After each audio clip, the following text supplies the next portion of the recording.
Discuss KE. My name is Emmanuel Mamadi. This is a platform where the youth come to discuss topical issues that affect them in the country.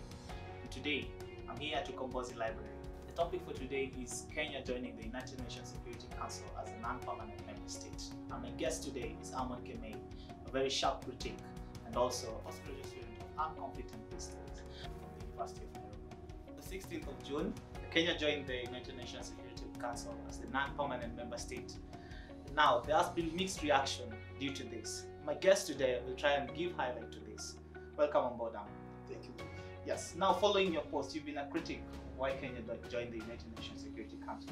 Following your post made on Facebook on the 18th of June. You say that Kenya is a rogue state in the international system. It was trading with the apartheid regime in South Africa. Kenya has been looting and smuggling minerals and natural resources in the Democratic Republic of Congo. Kenya is doing business in Somalia. Kenya is following the footsteps of USA and Israel. If elected, Kenya will continue doing business in Somalia in the name of fighting terror, quote unquote, fighting terror. And she will bulldoze, quote unquote, bulldoze neighboring countries and report differently in the UNSC. Lest we forget that Rwanda was a member of UNSC when genocide happened. The position will have an impact on national politics and geopolitics of the Horn of Africa and Great Lakes for the region.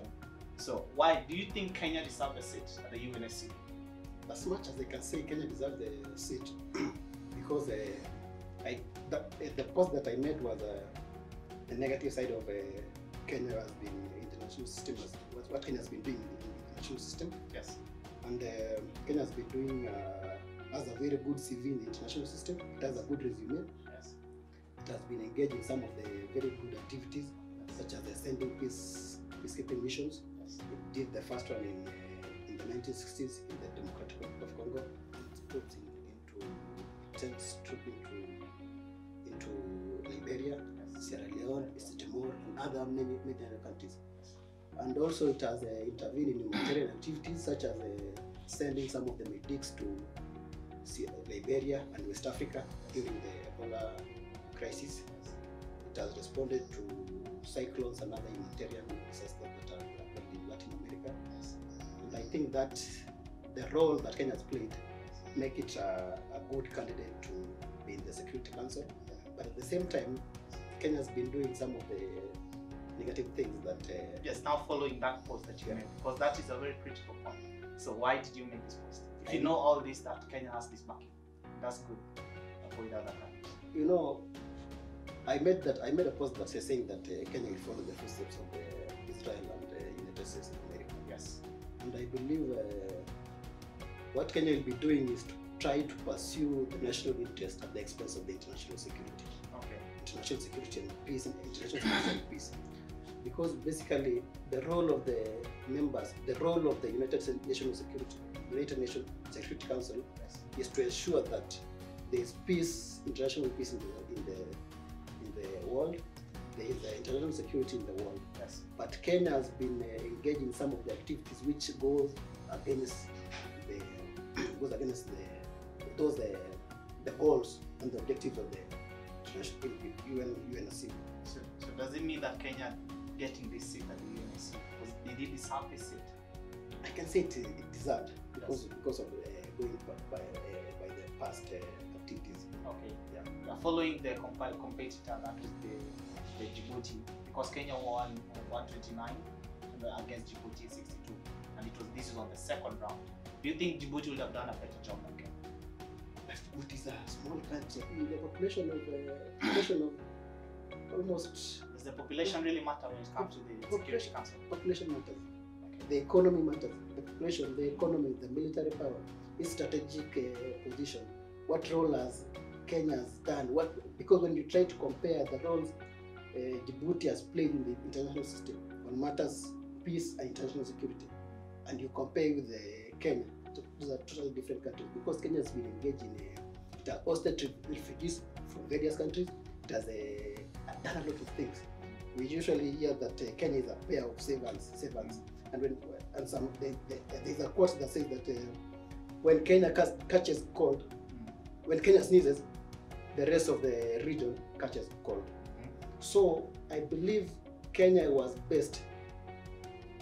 was a better candidate as compared to Djibouti, because Djibouti is basically a small country with a little portfolio when it comes to international peace and security. And you also made a comparison with Rwanda. Is there anything that is alarming in Kenya that we're supposed to know? Because if I can remember very well, Rwanda joined the UNSC 18th May of 1984, and this is after some minutes, just after some days after the genocide started, before it goes to 100. So is there anything alarming that we need to alarm the international community in Kenya? I take, because when you see the genocide that happened, the 100 days genocide that happened in Rwanda, yes, happened, yet Rwanda was in the Security Council. Then when you see the political temperature in a country, it is not that good. Maybe there's ethnic tensions, the country is not stable. So you find that when Rwanda was in the UNSC, the official there, the representative of Rwanda there, yes, was reporting differently. Yes. That's my suspicion is that maybe that can also happen in Kenya. There's a police brutality in our country, a lot of injustice is going on, endemic corruption going on in the country, but at the Security Council, yes, it will be reporting differently.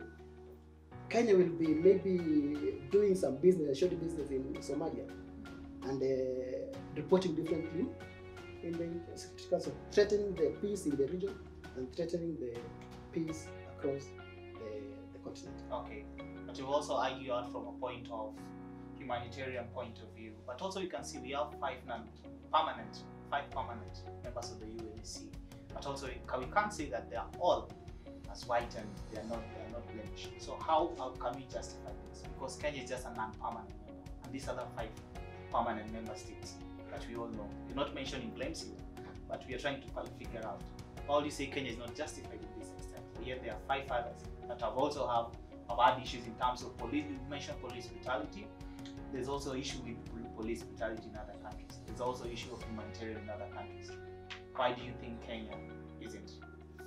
I'm of the view that United Nations Security Council need to be changed. Yes. The composition of the United Nations Security Council, because you'll find out that those the 5 countries that have the veto power, yes, these are the victors, yes, of the World War II. The 5 countries: Russia, People's Republic of China, yes, we have UK, US, and France. Yes. These are the countries that were victors of the World War II. And you'll find that those countries have also, they are accused of various crimes against humanity, yes, all of them. And I believe that there are cases of human rights violation in those countries. yes, And I believe that there need to be a change in the United Security Council. Maybe they expand the number, the permanent members. The permanent members, Yes. because there's some countries who are likely to be included in the permanent Security Council. These are countries such as India, Yes. countries such as Brazil, Japan. Those 3 countries, I think, and Germany. Yes.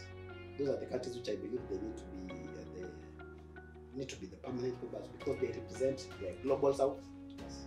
And they can have some, because they have a strong economy, their population, everything. Yes. They contribute to the United Nations. And then you wonder why they're not in the Security Council. So you advocate for some countries also to be included in the permanent members. Yes, that's what I am. So in the voting, Kenya went with Djibouti head to head, and we saw that Kenya, some of the countries neighboring Kenya, did not vote for Kenya. Is Kenya losing the dominance, or what's the rapport Kenya has with its neighbors? Because if I have the list I have here is to go by. So countries like Tanzania, Sudan, Somalia, and Ethiopia, no voted for Djibouti. We've always say that we have a very good link with these countries. What could be the problem? I think for countries such as Ethiopia, Yes. it was understandable, because Ethiopia is a landlocked country, Yes. and they want access to sea. So them voting for Djibouti is justified. A country such as TZ, we have been having some of the relationship with TZ has not been good since the the time of the Jomo Kenyatta, and countries such as Sudan, countries such as Somalia, because we have a conflict with Somalia. That is understandable. But you're also helping Somalia because you have Kenya has the army there, the mission there, and even in Sudan we have army that are serving there for peacekeeping missions. Yes. Let me tell you one thing. Yes. You see, the Kenya, we normally read that the Kenya went to Somalia to stabilize Somalia or to bring peace in Somalia. But there are some of the national interests that Kenya is doing there. Have you ever wondered why Kenya is being attacked, but other countries such as Ethiopia? We've never heard of terrorist attacks in Ethiopia, Uganda, maybe some few cases, but Kenya is being injured by this terror group, particularly at Al-Shabaab. Why? Because Kenya is doing some business there. There are a lot of reports which have been documented saying that Kenya is engaging in business such as trading of charcoal, trading of sugar, and particularly Kenya is in controlling the Kismayo port and the Juba part of it. It has involved itself in a lot of politics there, and that is the reason why you find that the Somalis there are not happy with the role we are playing as a country there. Right. Also, but if that is something to go by also. At one point you can remember Somalia came and formed their government here in Kenya. That means that we're supposed to have a very good relationship with Somalia. So, is it called the Naivasha? I think it's called the Naivasha something agreement, where Kenya played a role in ensuring that Somalia can form their government. yes. If we find some of the leaders from Somalia coming to Nairobi, they come have some discussion here, and they form a government. But you'll find that yes, we formed the government, but Kenya assisted in forming the government in Somalia. But they are In Nairobi. yeah. Yes. But we don't, there was no lasting peace in Somalia. Why? Because these are something like the government not have authority. So, Yes. yeah. Okay. Now moving on, we saw that was it a strategic plan, just to ask you, was it a strategic plan for His Excellency, the President Uhuru Kenyatta, to put Ambassador Monica Juma, the current Foreign Affairs Minister, Cabinet Secretary, Rachel Amon, the Defense Minister? Was this our strategic plan so as to get into the UNSC? Because you see, these are women really articulating the issues in the Security Council. And yes, they are powerful, they have a very good portfolio, and they have done a very good job. Was it something strategic to be done? Kenya played a very significant role in ensuring that we have the SDGs, the Sustainable Development Goals. And one of the goals, SDG goals, is to ensure that there is gender equality. And I think Kenya has played a big role in ensuring that we have gender equality, and that is appointing a majority of women into the cabinet. One of them is Ambassador Dr. Amina Mohammed. Yes. And we had also Dr. Monica Juma. Monica Juma, And our current Ministry of Foreign Affairs, that is the Cabinet Secretary, that is the name? Monica Juma is for Foreign No. Affairs. Monica Juma is the defense. Rachel Amamo is currently the Minister Cabinet Secretary for Defense. Basically, you'll find that for Kenya to secure this post at the UNSC, Monica Juma played a very big role, because you'll find that Monica Juma was stationed in Addis Ababa. Yes. He was the Kenyan ambassador to AU, and he played a major role in ensuring that in the region maybe Kenya playing a critical role. And Monica Juma was at the forefront campaigning so that Kenya can secure this post. And I believe because of that experience, because he has a wealth of experience, a good portfolio, he has a serious credentials. That is the reason why I think the President Uhuru Kenyatta saw fit to appoint such individuals who have served in the Ministry of Foreign Affairs, served in other countries' capitals, ensuring that we achieve or we gain the. So was it a strategic plan to appoint these positions? It was. Just to move on, will there be any? What are the benefits of Kenya? Kenya being in the UNSC, you talked about security council being there, and also Kenya articulating the issues of security Africa? Because these are big posts. What are their benefits? Being a member of UNSC is just, I consider UNSC as a club of elite members of the UN, but I don't think there's maybe that thing that can benefit the common man. What only can benefit our country is just we go show to the world that we have competence and we can play a critical role in ensuring that we can play a critical role on matters international security, international peace. But to our country, I think we don't have anything good that you can say that it will benefit us. But maybe we'll just pursue our interest in the region. We'll just pursue our national interest. Basically in Somalia, Kenya will do. So what do you think should be articulated in the UNSC? Maybe if you think it's an elite club per se, as you put it, what do you think should be articulated in the UNSC? As Kenya? As Kenya? Yes. As Kenya and also as a representative to the African issue.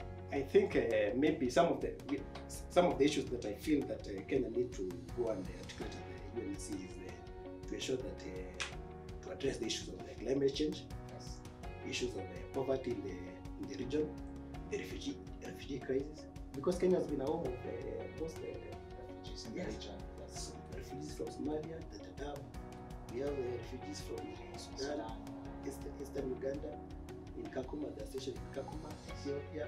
So I think those are some of the issues that Kenya needs to go and address them. The issues of the arms control, the issue of weapons, all those. I think those are some of the issues that Kenya needs to go and address so that we have a peaceful region in the entire Horn of Africa region of the Great Lakes. The issue that you're talking about, they have been protracted, and also we see that they have gone for a long time.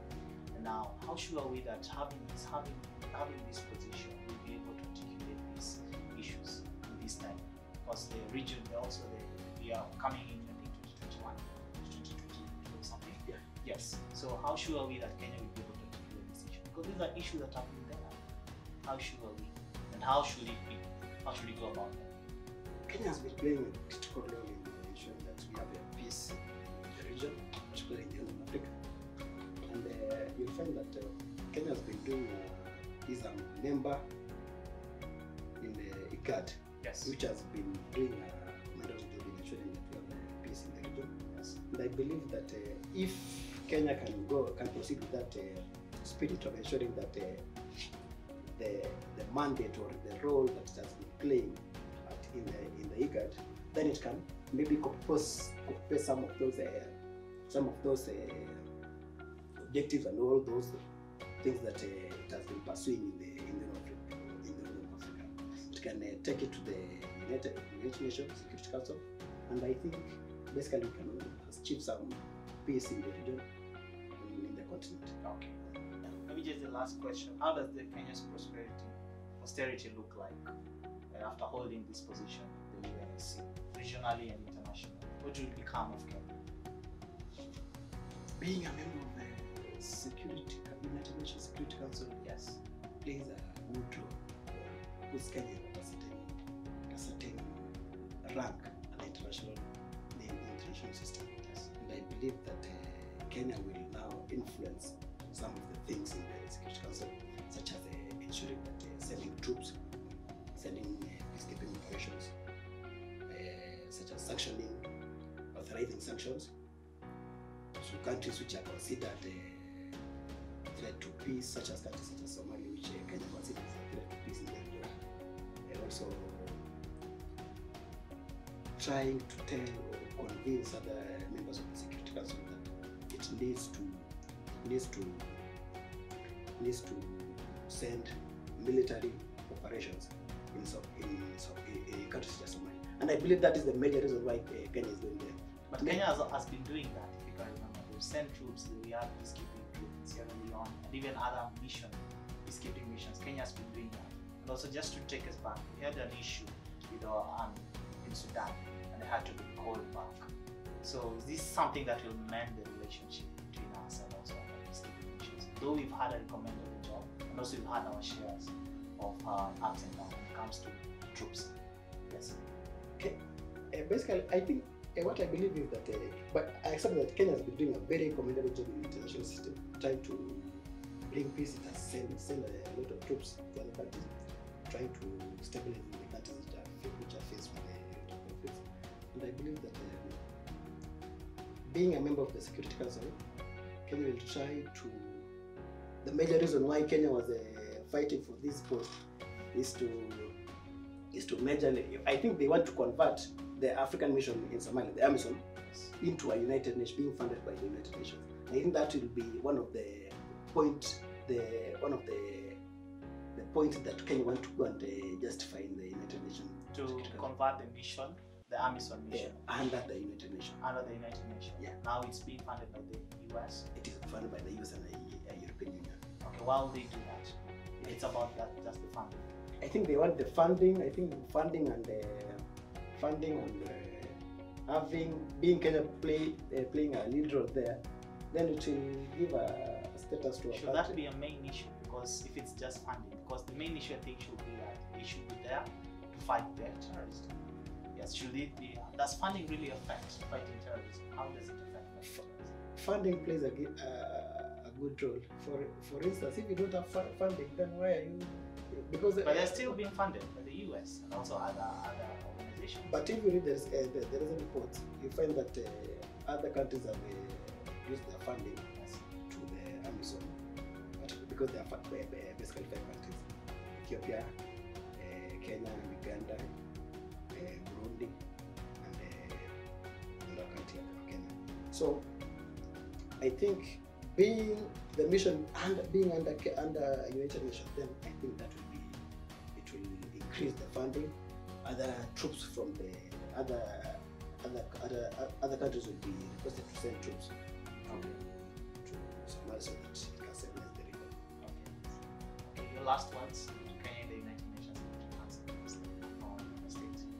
What I can tell maybe the people who are in charge of airing the views of Kenya, and Kenya needs to go and pursue the interests of the continent, such as some of the issues that I think which are necessary at the moment are critical. Issues such as the climate change, issues of refugee crisis in the region, in the continent, issues of democracy in the region, issues of arms proliferation. Those are some of the things which I consider which are very critical at the moment, which Kenya needs to go and pursue in the United Nations Security Council. Yeah, that's been our time, Amon. Thank you so much. Thank you for coming to the show.